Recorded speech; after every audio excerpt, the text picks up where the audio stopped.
Aklas inaming binayaran lang siya para huminto sa laban nila ni Shii, at Lanzetta gumawa ng history sa battle. Nakaraan nga ay ginanap ang tournament ng Pangil sa Pangil Matira Mayaman, at nagharap nga dito ang mga malalakas na lineup na binitawan ng PSP, at isa nga ang laban nila Lanzetta at Sak Maestro ang inabangan ng marami, dahil ito na nga ang pangatlo nilang paghaharap, at hindi nga binigo nila Lanzetta at Sak Maestro ang mga nakapanood ng live dahil marami nga sa mga ito ang nagsasabi na ito ang Battle of the Night dahil hindi nga inasahan ng marami na isasama ni Lanzetta sa kanyang props ang kanyang sariling ina. At marami naman ang nagustuhan sa ginawa ng nanay ni Lanzetta dahil ito nga din ang kauna-unahang nangyari ito sa battle rap dahil tila hinahamon pa nga nito ang nag-iisang femc na lumalaban sa malalaking liga na si Luxuria.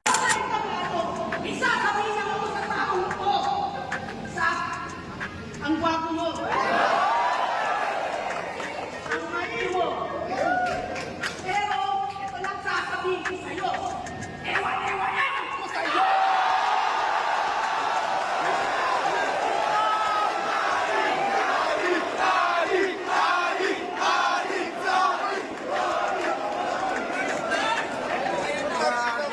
Bago yun. Walang ganun! Kaya nga ako nakakasuhan!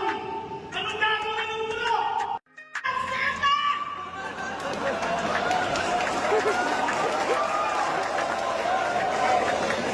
Hindi naman kasi ako magtututuma kahit anong gawin kong aral.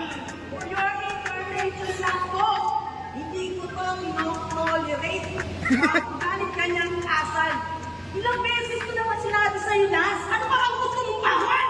Yung gusto ko, red na sa sauce, galing kay Ali Batong Bakal! Putang ina mo, sak!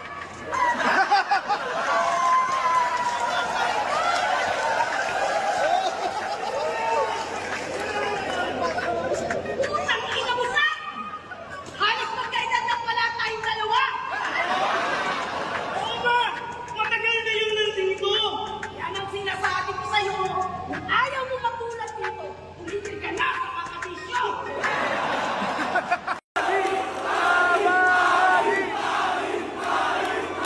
It's over! Ay, sila mga basura! Pasok na ba sa kultura? Activos! Sa susunod mo laban, ilabas mo si Luxuria!